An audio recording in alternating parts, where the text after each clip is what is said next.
I want you to imagine a scenario.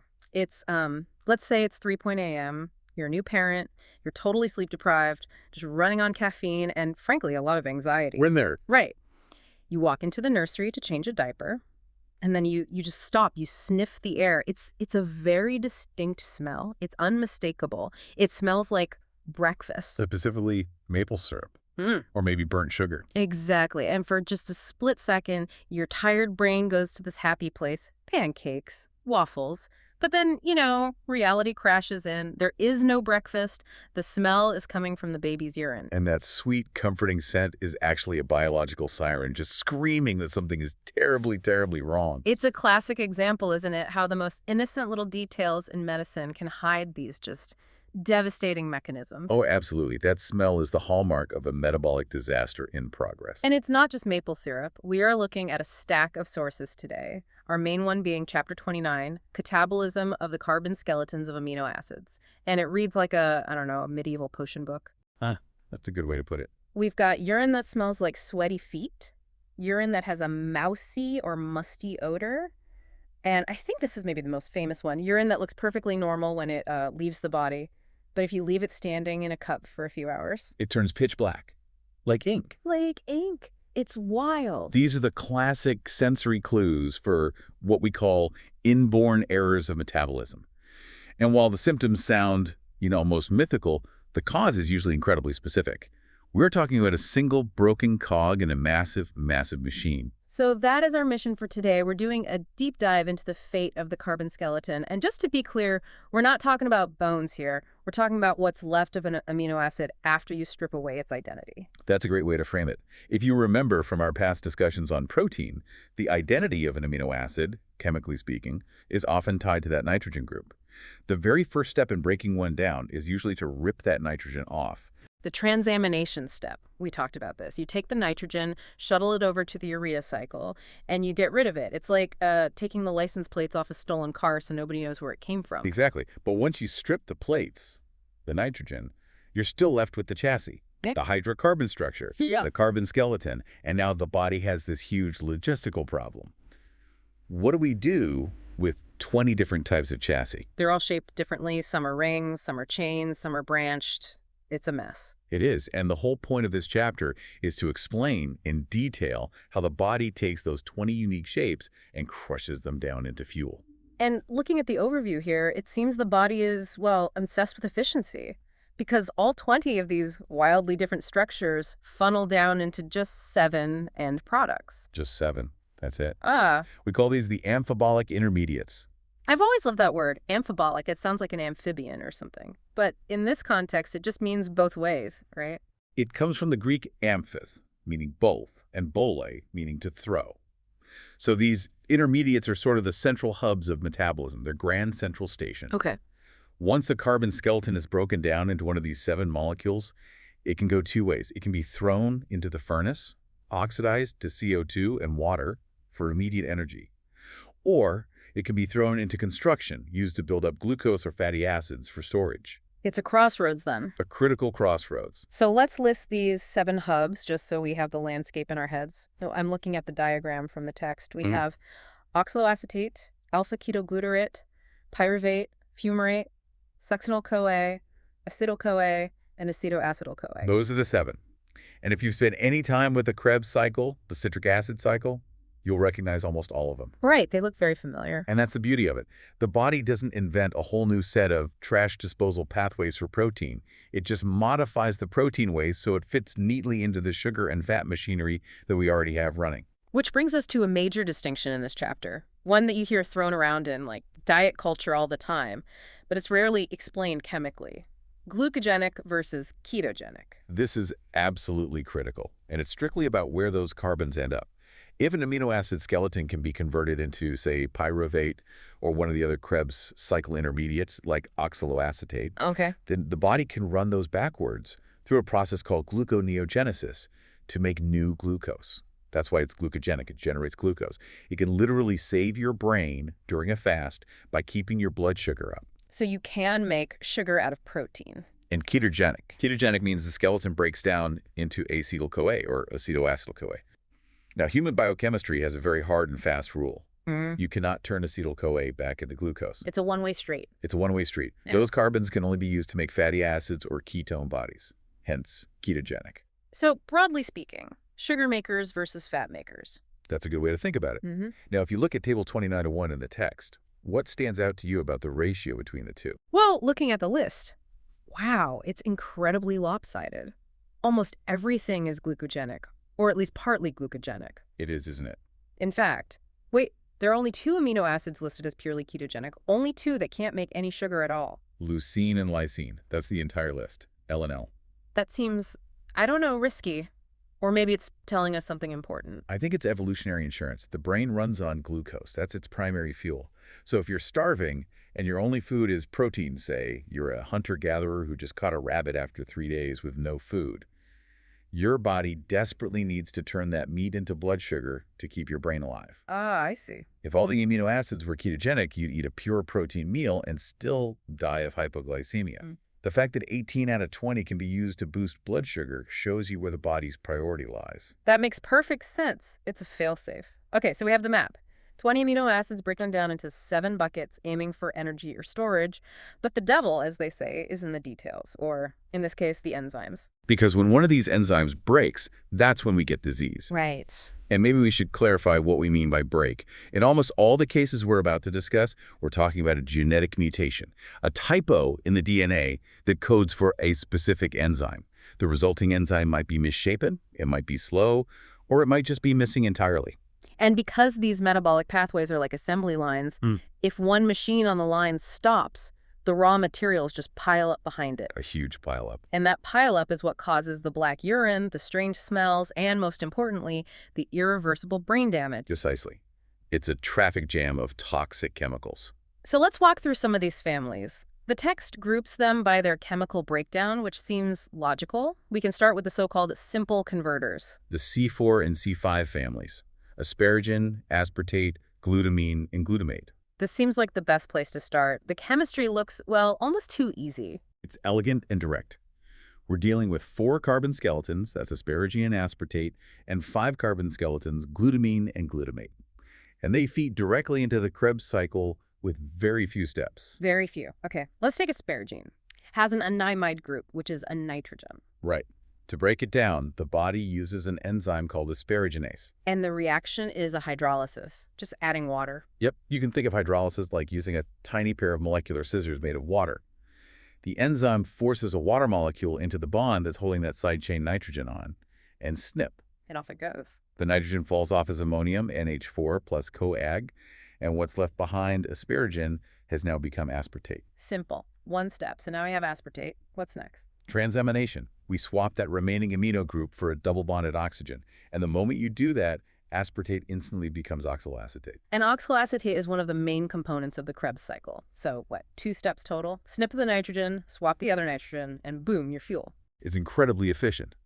And the 5-carbon family, glutamine and glutamate, uses the exact same logic. Okay, so walk me through it. Glutamine gets snipped by an enzyme called glutaminase, another hydrolysis reaction, to become glutamate. And then glutamate gets transaminated, To become alpha-ketoglutarate. which is another major Krebs cycle intermediate. Right. But I want to pause on glutaminase for just a second. This reaction is vital for more than just energy. Glutamine is the major transport form of nitrogen in the blood.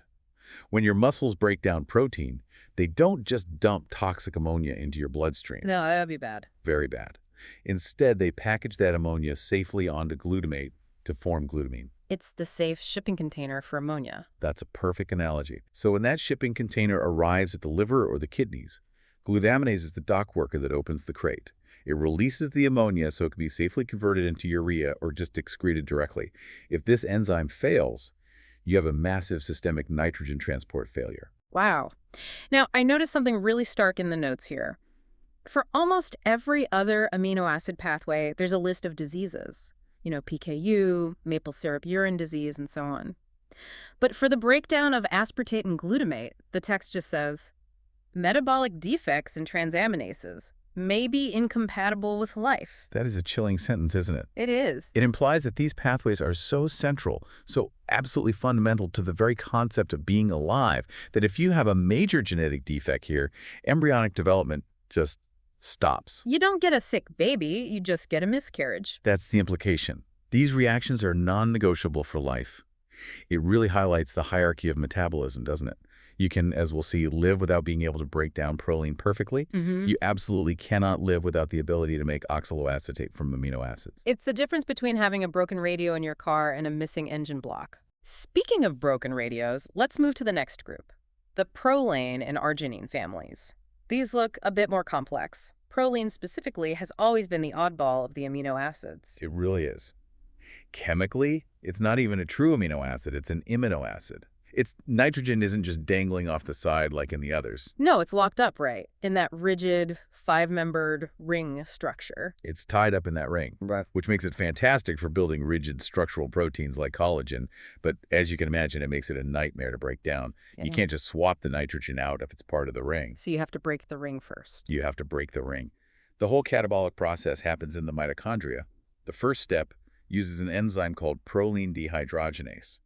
It oxidizes proline to an intermediate with a truly terrible name, delta-1-pyrroline 5-carboxylate. Let's just call it P5C. P5C is much better.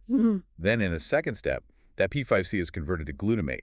And once it becomes glutamate, it just follows the simple path we just discussed. Okay, but we do see defects here. The text mentions hyperprolinemia type I and type 2. We do, and they sound terrifying, don't they? Hyperprolinemia. It sounds severe. But this is one of the surprising parts of the chapter. Type I is a block at that first step, the dehydrogenase. Type 2 is a block at the second step. But clinical studies have shown that, for the most part, these conditions are largely benign. Benign, so you can have a broken engine for proline metabolism and still be fine. It seems so. Many adults with these mutations are identified incidentally and live perfectly normal lives.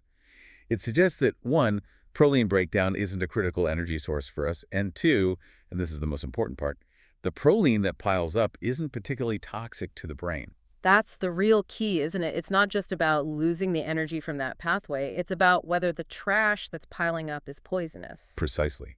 And that brings us directly to arginine, where the trash is definitely problematic. Arginine breakdown is tied to the urea cycle, but there's a specific side path mentioned here that can go wrong, involving its product, ornithine. Right. So the enzyme arginase splits arginine into urea and ornithine. Ornithine usually just goes back to continue the urea cycle, but some of it can be siphoned off and broken down for energy by an enzyme called ornithine delta aminotransferase. And when this enzyme is broken, we get a condition with a very specific name: gyrate atrophy of the choroid and retina. This is a very specific and tragic condition. The choroid and the retina are the light-sensitive layers at the back of the eye.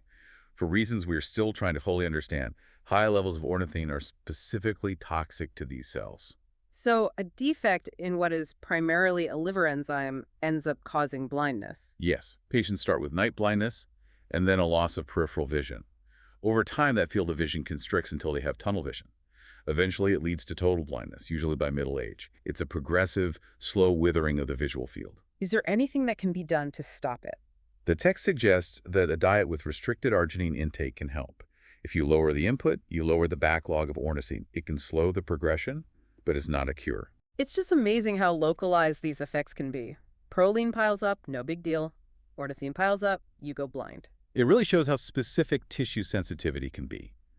Now, before we leave this group of amino acids that form glutamate, we have to talk about histidine. Histidine, another one with a ring structure. Yes, an imidazole ring.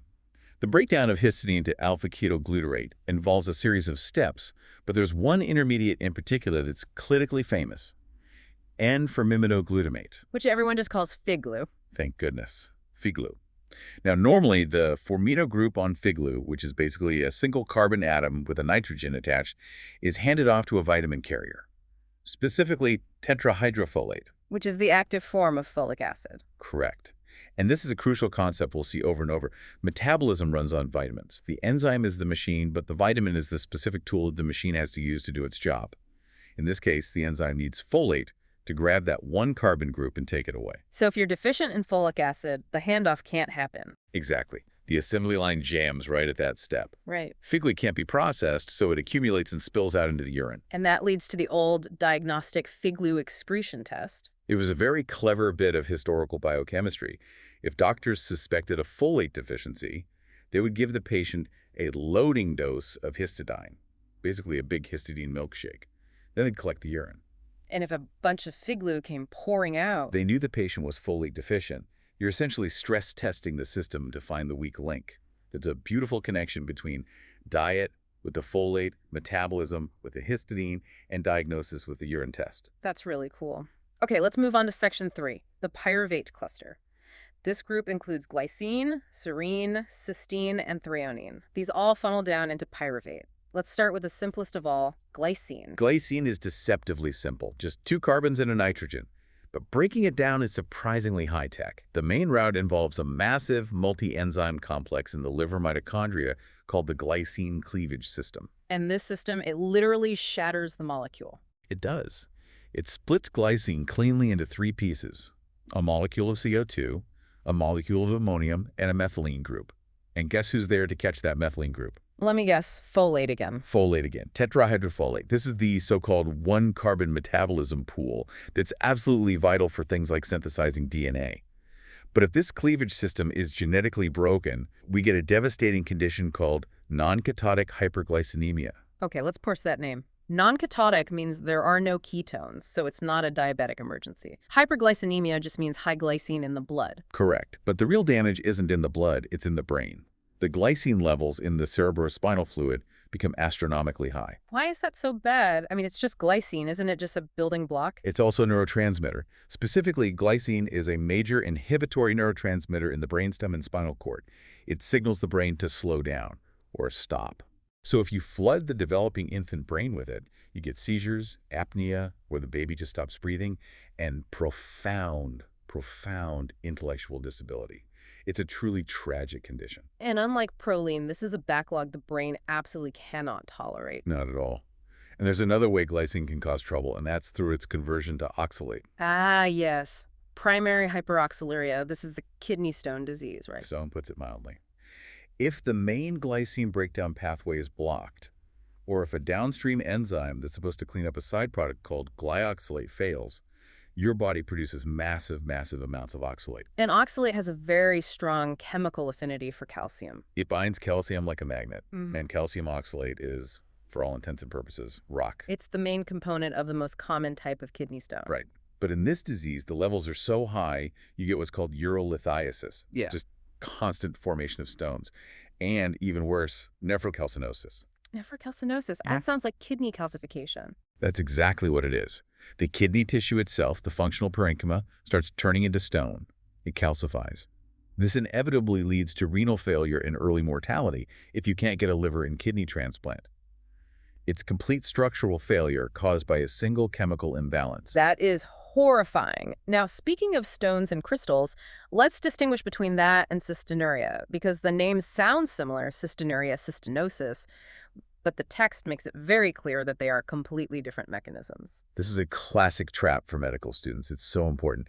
Cystinuria is not a defect in breaking down the amino acid cysteine. The metabolic enzymes are totally fine. The liver is fine. So where is the problem? The problem is in the kidney's plumbing. So normally your kidney filters your blood. It pushes everything through a filter: water, sugar, salts, amino acids. Then it has a series of specific pumps that are supposed to grab all the good stuff and pull it back into the blood before it gets lost in the urine. Reabsorption. Exactly. In cystinuria, the specific pump that's supposed to grab cysteine and also lysine, arginine, and ornithine, that's a shared transporter, is broken. So those amino acids just slip through the net and end up in the urine at high concentration. Right. And of those 4, cysteine is the problem child because it isn't very soluble in water. It's like trying to dissolve sand. If the concentration gets high enough in the urine, it precipitates. It forms crystals. It's in stones. Exactly. So these patients get recurrent, incredibly painful kidney stones. But, and this is the key distinction, it doesn't cause brain damage. It doesn't shut down the liver. It's a plumbing issue, not a systemic metabolic poisoning. Okay, now compare that to cystinosis. Cystinosis is a totally different beast. It is a metabolic disease. Specifically, it's a lysosomal storage disease. Lysosomes are the recycling centers inside every single one of your cells. Right. So cysteine gets into the lysosome to be broken down and recycled, but it can't get out. The transporter protein that's supposed to carry it out of the lysosome is broken. So the cell's recycling bin just fills up with trash. It can't empty. Yes. The lysosome swells, and eventually cysteine crystallizes inside the cells. in the kidney cells, in the cells of the eye, in the bone marrow. This accumulation destroys the cells from the inside out.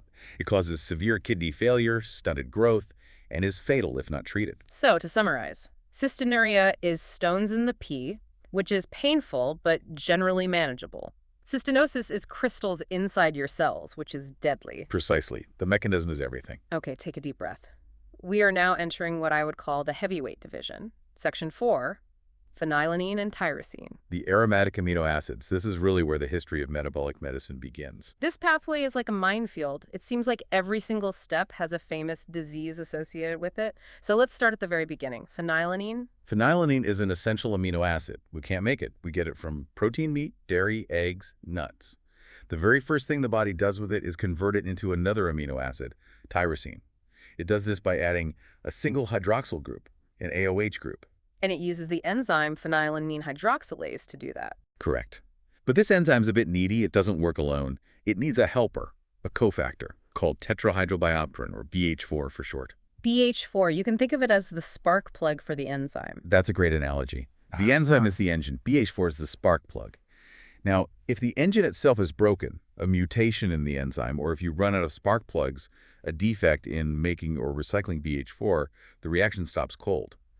Phenylalanine cannot become tyrosine. And this is the fundamental defect in PKU, or phenylketonuria. Yes. Phenylalanine starts to accumulate in the blood to incredibly toxic levels. Now, why is it toxic? I mean, it's just an amino acid. We eat it every single day. The transport problem. The brain is protected by the blood-brain barrier, which has specific transporters that let nutrients in. There's one called the large neutral amino acid transporter, or LAT1. It's like a revolving door. Okay. If you have massive amounts of phenylalanine in the blood, it completely hogs that revolving door. It outcompetes all the other essential amino acids like tryptophan and valine and blocks them from getting into the brain. So the brain literally starves for the other building blocks it needs to grow and make neurotransmitters. That's a huge part of it. Plus, the high phenylalanine itself seems to directly disrupt myelination, which is the process of insulating the nerves. The result, if it's left untreated, is catastrophic. Severe intellectual disability, microcephaly, a small head, and intractable seizures. What about the smell? The text mentions a mousy odor. That comes from a spillover pathway. Since the main road for phenylalanine is blocked, it's forced to go down a side street. It gets converted into other molecules like phenylpyruvate and phenylacetate. It's phenylacetate that gets excreted in the sweat and urine, and it has this distinct, musty, mousy smell. But this is a success story, right? Because we screen for this now. It is arguably the greatest public health victory in the history of genetics. Every baby born in the developed world gets a heel prick a day or two after birth. A drop of blood is tested for elevated phenylalanine. If we find it, we start treatment immediately. And the treatment is all about the diet. A low phenylalanine diet. But I think it's important for listeners to understand what that actually means. It's not just, cutting back on steak. Phenylalanine is in all protein, so these kids cannot eat meat. No dairy, no eggs, no nuts, no soy, no regular bread or pasta. My God, what can they eat? They drink a special medical formula. It's essentially a synthesized protein sludge that contains every amino acid except phenylalanine. That's their main source of protein. And then they can have most fruits and vegetables. That's their diet for life. But if they stick to it... They develop normal intelligence. They go to college. They have careers. They have families. It's a true medical miracle, but it's an incredibly demanding one. You mentioned the spark plug version before, the problem with BH4. Right. That's sometimes called malignant PKU. If the defect is in making or recycling the BH4 cofactor, the special diet alone doesn't work. Why? Because BH4 is also needed as a cofactor for the enzymes that make neurotransmitters like dopamine and serotonin. So even if you control their phenylalanine levels, their brains are still starved of these critical signaling molecules. These patients need the diet plus supplements of synthetic BH4 and neurotransmitter precursors. It's much, much harder to manage. Wow. Okay, so moving down the chain, let's say the first step works. Phenylalanine successfully becomes tyrosine. Tyrosine is then broken down further. And here we hit the various tyrosinemias. The text mentions type I, also known as tyrosinosis. This is a defect in the very last enzyme of the pathway, fumarylaceo acetate hydrolase. The metabolites that build up here are particularly toxic to the liver and kidneys. And is there a smell associated with this one? There is. Boiled cabbage. We really are building a terrible smelling menu here. Maple syrup, sweaty feet, mice, and now boiled cabbage. And nose. Tyrosinemia type I, if untreated, causes acute liver failure in infancy. It's very severe. And type 2? Type 2, or Richner-Hanhart syndrome, is a defect in an earlier enzyme, tyrosine aminotransferase. For some reason, the tyrosine that builds up here specifically targets the eyes and skin. Patients get painful, gritty lesions on their corneas and thick, painful plaques on the palms of their hands and the soles of their feet. It's so strange how different enzymes in the exact same pathway can target such different organs. One hits the liver, the next hits the eye and skin. It all depends on where that specific enzyme is most active and which particular toxic intermediate accumulates. And that brings us to the end of this pathway. The disease that was found in an Egyptian mummy, alkaptonuria. This is my favorite story from the history of medicine. It was Sir Archibald Garrod who first described this scientifically in 1902. He was a physician who noticed that in certain families, multiple children had diapers that would turn black. Ah. And he realized it followed a predictable pattern, what we now know as Mendelian recessive inheritance. He was the one who coined the term inborn error of metabolism to describe it. So this single disease launched the entire field we're discussing today. It really did. The defect is in an enzyme called homogentisate oxidase. As a result, homogentisate accumulates. In the urine, when it's exposed to the oxygen in the air, it oxidizes and polymerizes into a dark black pigment. But what about inside the body where there's less oxygen? It still oxidizes, just much more slowly. Mm. And it has a high affinity for collagen and other connective tissues. Over decades, it builds up and turns cartilage black. The condition is called ochronosis. Black bone disease. Essentially, yes. The mummy you mentioned had it. Archaeologists could see the black pigment in the spine and joints thousands of years later. In living patients, this pigmented cartilage becomes brittle and degrades, leading to severe, debilitating arthritis starting in early middle age. So, black pee in the diaper as a baby, crippling arthritis as an adult. It's a slow burn toxicity that plays out over a lifetime. Okay, let's try to navigate the complex branching paths. The next group is lysine, tryptophan, and methionine. Lysine is our other purely ketogenic friend, along with leucine. And lysine is unique right from the start. Remember we said almost every amino acid starts its breakdown with transamination swapping the nitrogen? Lysine refuses to play along. Lysine refuses. Its primary amino group is attached to the epsilon carbon, which is way at the end of its long side chain. Standard transaminases just can't work on it. So lysine has to go through this really convoluted, roundabout pathway involving an intermediate called saccharipine. Saccharipine. Sounds sweet. It has nothing to do with sugar, though. It's a transient fusion of lysine and alpha-ketoglutarate. The pathway is long, it involves removing the nitrogens in a different way, and it eventually yields crutinyl-CoA, which then becomes acetyl-CoA. And that's why it's ketogenic. That's why it's ketogenic. There are diseases here, like hyperlysinemia, but they are very rare, and, like proline, often seem to be relatively benign. Okay, what about tryptophan? I look at the diagram for this one, and I call it the Swiss Army knife. It's huge, it's complex, and its breakdown products can turn into all sorts of different things. Tryptophan has that big indole ring structure. It's very stable. Breaking it open requires a long pathway called the kynurenine and thranolate pathway. It's a mouthful. But here's the cool part, looking at the diagram.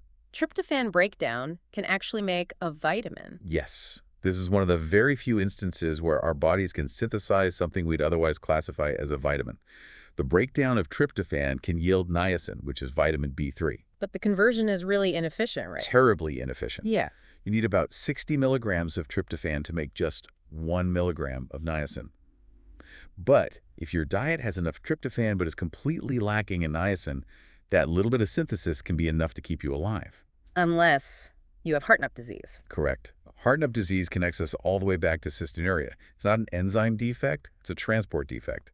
The transporter in the intestine that's supposed to absorb tryptophan is broken, and the transporter in the kidney that's supposed to reabsorb it is also broken. So even if you eat a protein-rich meal, you can't absorb the tryptophan properly, and what you do absorb, you just pee right out. And if you're constantly losing tryptophan, you can't make that little bit of niacin. So patients with Hartnup disease can present with the classic symptoms of pellagra. Pellagra, the rough skin disease. The symptoms are often remembered as the 4 Ds: dermatitis, which is a sun-sensitive rash, diarrhea, dementia, and, if untreated, death. It's just wild that a genetic kidney defect can present with the exact same symptoms as a purely dietary vitamin deficiency. It shows how interconnected the whole system is. You are what you eat, but you're also what you can absorb and retain. Okay, last one in this complex group, methionine. Methionine is famous for being the start codon in genetics, the AUG. But metabolically, its main job is to be a donor. It reacts with ATP to form a high-energy molecule called SAM, S-adenosylmethionine. SAM is the body's FedEx guy for methyl groups. That is the perfect analogy. It carries a high-energy methyl group that it can stick onto DNA to regulate genes, onto lipids, or onto other proteins. It's a universal methyl donor. Yeah. But once it delivers that package, that methyl group, it becomes a molecule called homocysteine. And homocysteine is a bad guy if it builds up. High levels of homocysteine are very bad. It's toxic to the lining of blood vessels. It can cause blood clots, leading to heart attacks and strokes, and it can cause the lens of the eye to dislocate. To get rid of it, we absolutely need vitamins. Which ones? We need vitamin B12 and folate to recycle it back to methionine, or we need vitamin B6 to break it down permanently into cysteine. So once again, the vitamins B6, B12, folate are the traffic cops that are keeping these toxic intermediates from crashing and causing a pileup. Always. Without the vitamin cofactors, the enzymes are helpless. We have now arrived at our final section. Section 6, the branched-chain amino acids, or BCAAs, that's leucine, valine, and isoleucine. The bodybuilder amino acids. These are unique because they are one of the few groups that are primarily metabolized in the muscle, not the liver.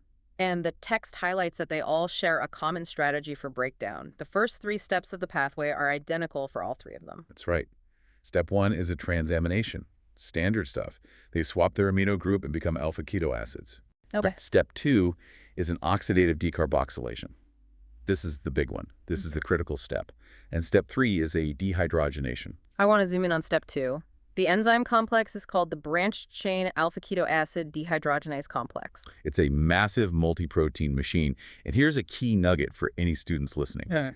This complex is structurally and functionally almost identical to the pyruvate dehydrogenase complex, the one that converts pyruvate to acetyl-CoA, the end of glycolysis. They're cousins. They're practically twins. And they use the exact same 5 cofactors to do their job. There's a classic to remember them. TLC for Nancy. TLC for Nancy. Okay, break that down for us. T is for thiamine pyrophosphate from vitamin B1. L is for lipoic acid. C is for coenzyme A, which comes from the vitamin pantothenic acid. F is for FAD from riboflavin, which is vitamin B2. And N is for NAD from niacin, vitamin B3. Wait a second. So this one single enzyme complex needs 5 different vitamins or cofactors just to function? Yes. Which means if you are severely deficient in thiamine, this step stops. If you're deficient in niacin, this step stops. It is a major metabolic bottleneck. And what happens if the enzyme complex itself is mutated? If the protein is broken from birth? Then you get the disease we started our entire discussion with. Maple syrup urine disease, or MSUD. Because the alpha-keto acids, the things that are made in step 1, can't be broken down in step 2, so they pile up. They pile up in the blood and spill into the urine. And specifically, the keto acid derived from isoleucine has a very potent sweet smell. It gets into the urine, the sweat, even the earwax. It smells sweet, but what is it actually doing to the brain? The accumulation of leucine in particular and its keto acid is profoundly neurotoxic. It disrupts the blood-brain barrier and causes cerebral edema swelling of the brain. The baby rapidly becomes lethargic, stops eating, and starts having seizures. If it's not diagnosed and treated within the first few days of life, they will either die or suffer catastrophic permanent brain damage. And the treatment must be incredibly difficult. It's like the PKU diet on hard mode. In PKU, you have to restrict 1 amino acid. In MSUD, you have to restrict 3 of them, but you can't eliminate them completely because they're essential for growth. So you have to give just enough to build proteins, but not a single milligram more than that. It is a daily, high-stakes, nutritional tightrope walk. You're constantly monitoring their blood levels, adjusting the formula.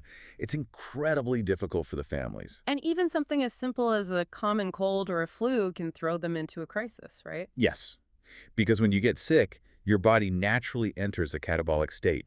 It breaks down its own muscle protein to provide energy and amino acid to fight the infection. But muscle is full of BCAAs.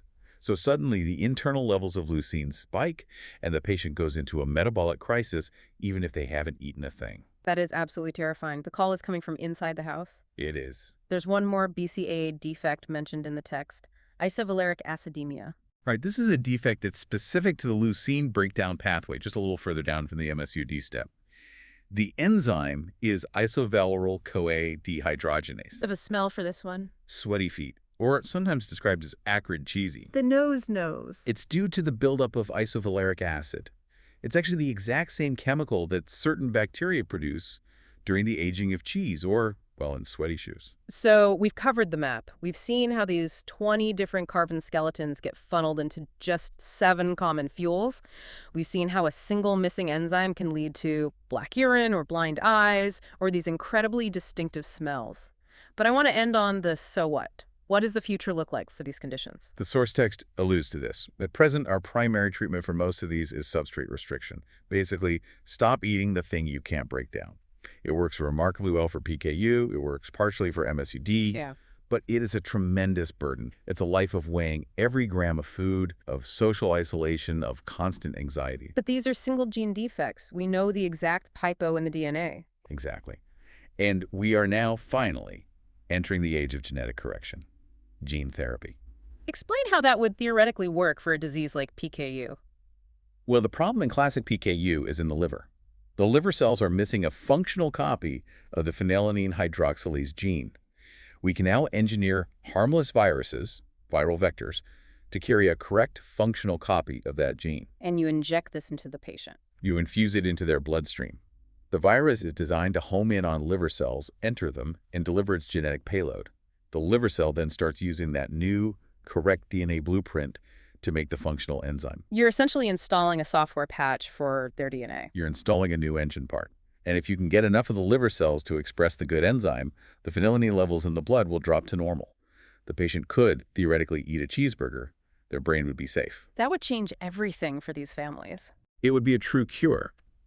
But it raises a lot of questions. How long does it last? Is there an immune reaction to the virus or the new protein? And for diseases like MSUD, where the brain damage happens in the first week of life, can we diagnose and deliver a gene therapy fast enough to save the brain? The newborn screen takes a few days to come back. The gene therapy would take time to work. Exactly. So we might need a bridge therapy. But the potential is finally there to turn these conditions from managed chronic illnesses into cured historical footnotes. It's a truly fascinating time to be studying metabolism. It absolutely is. We are moving from simply describing the smell of the urine to actually rewriting the code of the DNA that causes it. Well, on that hopeful note, I think that's a perfect place to wrap up. I want to thank you for guiding us through this incredibly complex chemical jungle. My pleasure. It was fun. And to you, the listener. The next time you sit down to eat a meal, maybe take just a split second to appreciate the millions of perfect microscopic enzymes in your liver, happily stripping nitrogens, cleaving rings, and swapping carbons, all so you can have the energy to finish this deep dive. It really is the ultimate silent symphony happening inside you right now. We'll catch you on the next deep dive.